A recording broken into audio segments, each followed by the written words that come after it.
Hello and welcome to another Overlord lore video, and as usual, thanks to my Patreons for supporting this channel. Today, we will dive a bit into the origin story of Ainz Ooal Gowns and what similarities are to be found here. And I know what you're thinking. We already know about his origin story. Ainz was a salaryman, and like approximately 79.28% of all salarymen, he was isekai'd. But instead of fighting against the Devil King's army like Rimuru Tempest or Kazuma, well, fighting. You know what I mean. He became his avatar. As the ruler of Nezarec, he is now out and about to take over the world. But as many of you have noticed, Yggdrasil in general and the New World in particular have many parallels to and share many elements with Dungeons and Dragons. And not only is the story literally about dungeons as in guild bases and players and dragon lords, Ainz Ooal Gowns is essentially Asmodeus, the most handsome of devils. Something Shalti confirmed about Ainz. Though with her essentially being a fetish collection with the ability to fight, I would take that with a grain of salt. Then again, Asmodeus' looks are also quite debatable. But if I were an edgy teen in my goth phase, I might have a different opinion. Anyway, who exactly is Asmodeus? He is the ruler of the 9 hells from Dungeons and Dragons. Each level of hell is unique and ruled by an archdevil. So the Great Tomb of Nezarec is essentially the 9 hells turned into a guild base with an extra layer and a treasury vault attached. Likewise, instead of archdevils, the rulers of these hells, or rather floors, are called floor guardians. Furthermore, Asmodeus is also called the Lord of Lies. And let's reflect about that a bit. Ask yourself, when did Ainz Ooal Gowns ever tell the truth? Surely not during the battle against Shaltir, where he explicitly stated that in PvP it is crucial to deceive one's enemy with as much false information as possible, while extracting and acting upon actual intel yourself. Not only did he deceive Shaltir by telling her that he didn't know about her powers and his health pool by using false data live, he introduced himself to the new world as Ainz Ooal Gowns during the first Battle of Karn, and he entered the Adventurer Guild as Momon the Adventurer.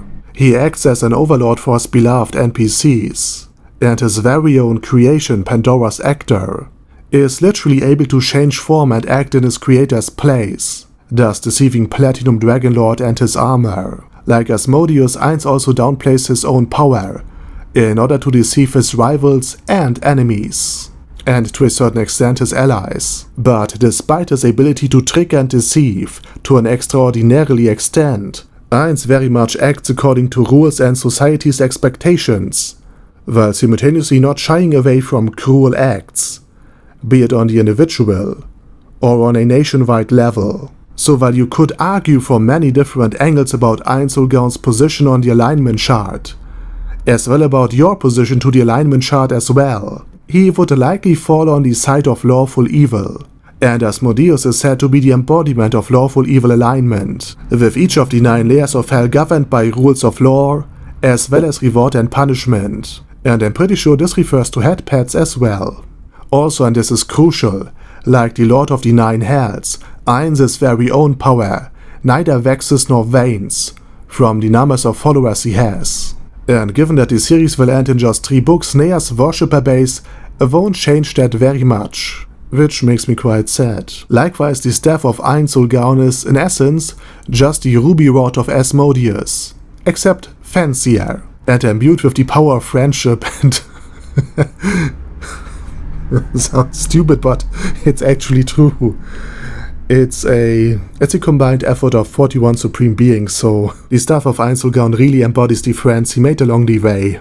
Oh, and last but not least, Shaltir, who at one point battled Platinum Dragonlord's armor, is likely in part inspired by Tiamat, the 5-headed chromatic dragon queen and arch-rival of Bahamut, that made her lair on the first layer of the 9 hells. And Bahamut, as mentioned in other videos, is just Platinum Dragonlord by another name. So while Overlord has many awesome stories to tell, it also pays tribute to Dungeons and Dragons, and dives into the thoughts and motivations of an absolute ruler, who otherwise would only be mentioned in rumors and references, never taking the spotlight directly.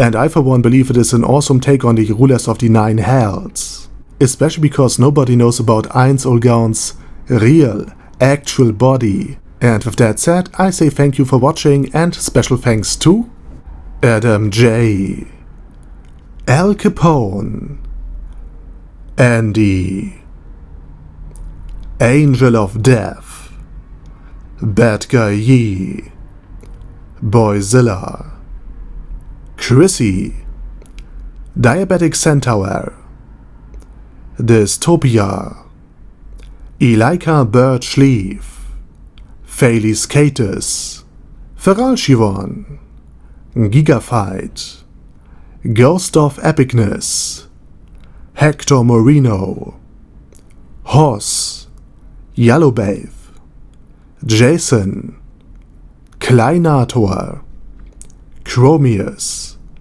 Large, Lord Touch Me, Lord Ulbert Elaine Odell, Luces Ollie, Majima, Matt, Matt C, Marcos, Mr. Shoes, Mindless Rev, Minnow 13, Myrtis, Neferia's Potion, Primus 11, Sasuga Einsama, Sebastian, Shadow Lightning Wolf, Surge, Sparkly Unicorn, The Orc Warboss Rack, Ed Smasher, Vash Hawkeye, Zoggo Bane of a Lot, and Zonagon. Thanks guys. Anyway, have a nice day, over and out.